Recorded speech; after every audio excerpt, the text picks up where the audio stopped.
Auzubillahiminasyaitonirrajim. Bismillahirrahmanirrahim. Assalamualaikum warahmatullahi wabarakatuh.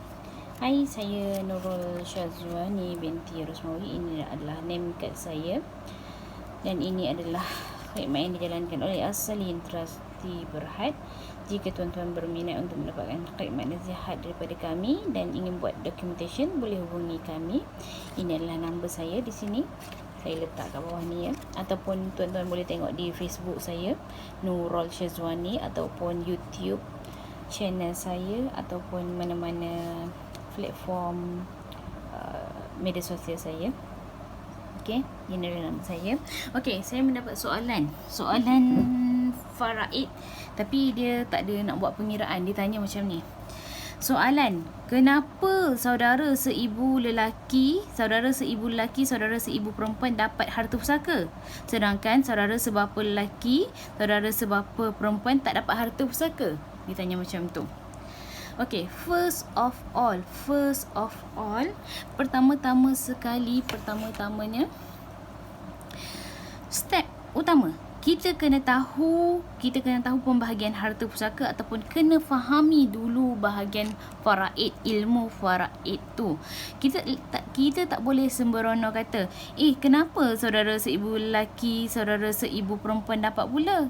Kenapa saudara sebapa lelaki, saudara sebapa perempuan tak dapat pula? Okey, saya tulis satu persatu supaya masing-masing boleh memahami. Okey, first kita kena tahu pembahagian harta pusaka. Kedua, kita kena dalami ilmu faraid itu sendiri. Ada masa adik-beradik seibu ni dapat faraid. Ada masa adik-beradik sebapa pula yang dapat faraid.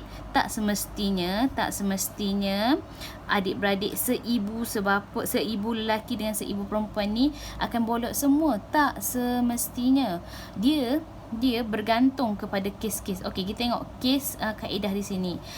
Saudara seibu lelaki dan saudara seibu perempuan, seorang diri dia akan dapat 1/6. Kalau lebih daripada 2 orang, dia akan dapat 1/3, ataupun kalau kita nak besarkan sama dengan ni, jadi 2/6. Lelaki dengan perempuan sama je. Adik-beradik lelaki ke, adik-beradik perempuan ke yang seibu, dia akan dapat portion yang sama. Dia tak akan ada 2:1 macam adik-beradik, macam anak lelaki, macam cucu, cicit. Tak ada, dia tak ada portion 2:1. Tak ada. Untuk adik-beradik seibu lelaki dengan seibu perempuan, dia akan dapat sama rata sahaja.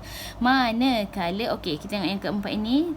Poin yang keempat, manakala saudara sebapa lelaki, saudara sebapa perempuan mempunyai kaedah-kaedah yang tersendiri. Ringkasannya saya tulis satu saja. Ringkasan, saudara sebapa lelaki dapat 2, saudara sebapa perempuan dapat 1.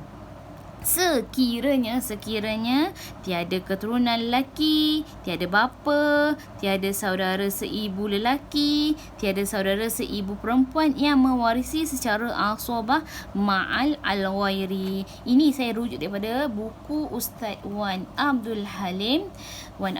Saya tengok daripada sini untuk kaedah ini. Kalian boleh rujuk di buku ini. Buku ni, apa yang depan ni, boleh tengok kat sini. Boleh cari buku ni.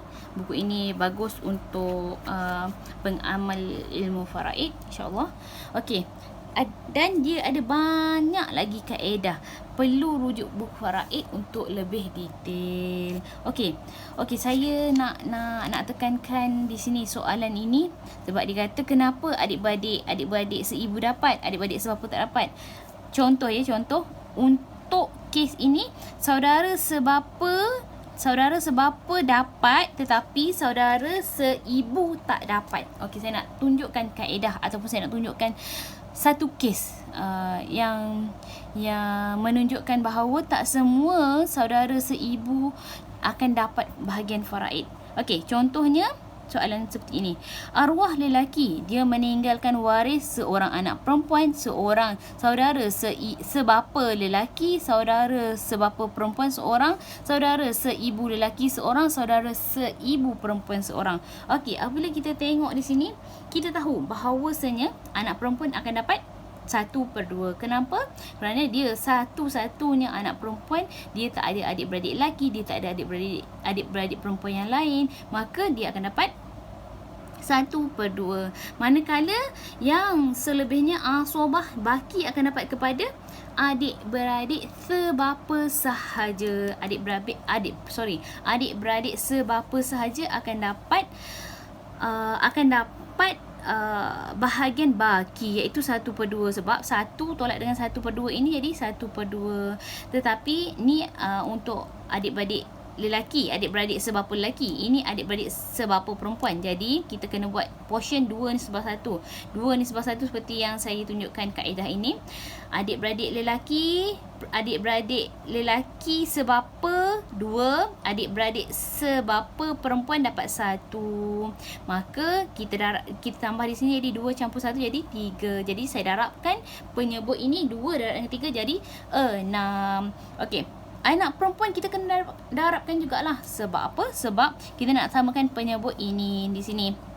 1/2 darab dengan 3 jadi 3/6 untuk anak perempuan. Saudara sebapa lelaki akan dapat 2 darab dengan 1 jadi 2/6. Kita ambil penyebut yang terbaru ini, yang paling latest. 1 darab dengan 1 jadi 1/6 untuk saudara sebapa perempuan.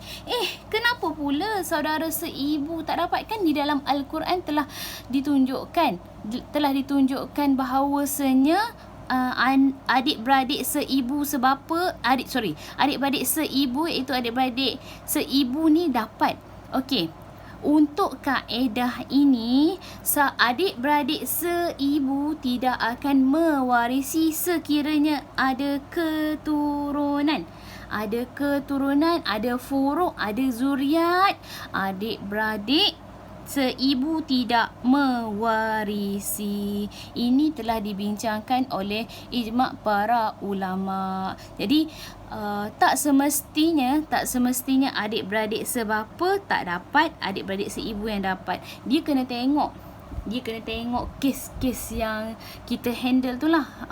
Kita kena tengok, ada anak. Kalau ada anak, adik-beradik seibu tak dapat, tapi adik-beradik sebapa boleh dapat. Kita kena tengok satu persatu, kita kena tengok secara detailnya. InsyaAllah bila kita dah praktis, kita dah selalu buat kira-kira faraid ni, kita akan jumpa banyak kes-kes yang kita tidak terjangka. Kita sangka begini. Lama-lama insya-Allah tuan-tuan dan puan-puan akan lebih memahami dan lebih mendalami ilmu faraid ini. Ilmu faraid ini insya-Allah ia mudah dan boleh dipelajari, tapi kena pelajari dengan orang yang betul-betul pakar. Saya nasihatkan, saya cadangkan tuan-tuan dan puan-puan beli buku ni. Beli buku Harta Pusaka Islam ni. Saya tak dapat komisen apa-apa ya. Buku ni sangat saya sayang. Sangat saya sayang. Saya tak adalah nak promote ke apa, tapi buku ni bagi saya, dia sangat membantu saya. Yang masa saya mula-mula belajar ilmu faraid ni, saya memang baca banyak. Ni baru 5 kali saya baca, baru 5 kali khatam. Kalau nak khatam banyak kali lagi ni, moga-moga saya lebih memahami lah. Tuan-tuan dan puan-puan pun kalau nak belajar ilmu faraid ni, boleh rujuk buku ni. Ada juga buku-buku lain macam kat bawah ni. Macam kat bawah ni saya lapik dengan buku je. Ni buku juga. Buku lain pun saya sayang juga. Ni buku lain. Ni daripada Peguam. Ni untuk orang-orang law, untuk lawyer ni sesuai lah baca buku ni. Tapi saya bukan lawyer. Saya hanya pengamal ilmu faraid. Baguslah buku-buku ni. Tapi yang paling saya sayang buku ni, buku Ustaz Wan Abdul Halim juga. Ni tapi dia ringkas saja ni. Ni surface saja. Tapi buku yang paling detail adalah buku ini. Buku yang paling saya rujuk lah. Yang paling saya rujuk buku ni. Okey. Semoga video kali ini memberi manfaat dan berfaedah untuk kalian semua. Okey, Assalamualaikum warahmatullahi wabarakatuh.